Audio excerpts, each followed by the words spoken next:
injections to smooth the skin have very little regulation.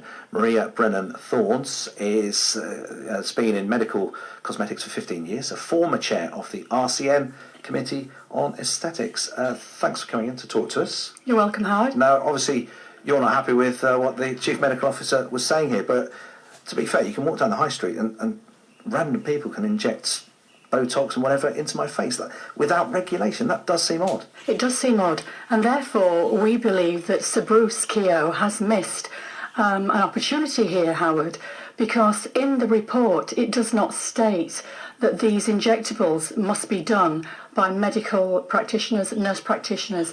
It does state that if non-healthcare practitioners have achieved a recognised qualification, that they may inject under the guise of working with a nurse or a doctor. I think he was talking about formal qualifications for this, wasn't it? Yes, and of course nurses have a formal qualification, doctors have a formal qualification, but quite often, sometimes beauty therapists have been injecting these cosmetic procedures, and they do not have a formal qualification or a thorough knowledge of the face, the muscles, anatomy and physiology, and I dread to think what would happen if something went wrong.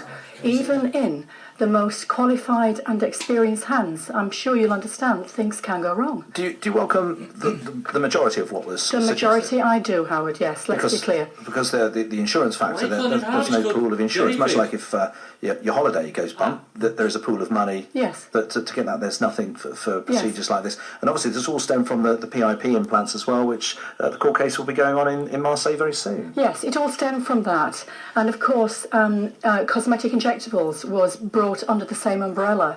And within the industry, we waited, Howard, with bated breath, that something would be done to protect our patients. At my clinic in Tame and Whitney and Abingdon, we look after 5,000 patients these last 15 years. And the patients are our core interest. And I'm sure you'll recognise there's a term called advocacy. Nurses are advocates for their patients. That means they're there for their patients. And that means that they are safeguarding their patients. They are answerable to a governing body, such as myself. I'm answerable to the Nursing and Midwifery Council, but a beauty therapist is not answerable to anyone. So if they were negligent, they could not be struck off a register. I'm on a register. Doctors are on a register. There was an opportunity to say only doctors and nurses must do these treatments. It was missed. That's why I'm up in arms. Is this a case here where legitimate businesses, well run, are now going to be punished along with the cowboys, basically? Maybe not. I consider that we have a legitimate business. It's a nurse-led clinic. We have nurses that have prescribing qualifications, Master of Science qualifications, and in this non-regulated climate, we make sure that we do our continuing professional development and we keep a log of that. And we are also inspected by the Care Quality Commission.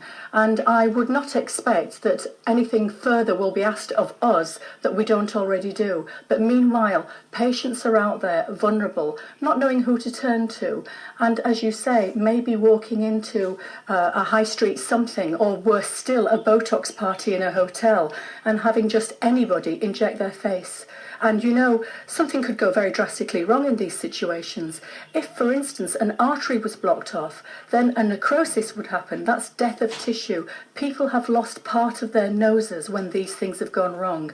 So why would it be missed that non-medical professionals may still continue to inject? Why would it be missed? There was an opportunity. If Sir Bruce Keogh is listening tonight, Sir Bruce, get in contact with me. Over 650,000 nurses in this country, of which there was not one single nurse on the review body, Howard. And you know, these injections are administered, in most cases, 60% are administered by nurses, and yet we weren't asked. Marea, thank you. Putting her point of view very forcefully. Marea Brennan Thorns, as we were saying, been in medical cosmetics for 15 years, not happy with the entirety of what Sir Bruce Keogh was saying there. Maybe you've got some experience of that, where you've had these dermal fillers, as they're called. Maybe you've been to one of these Botox parties.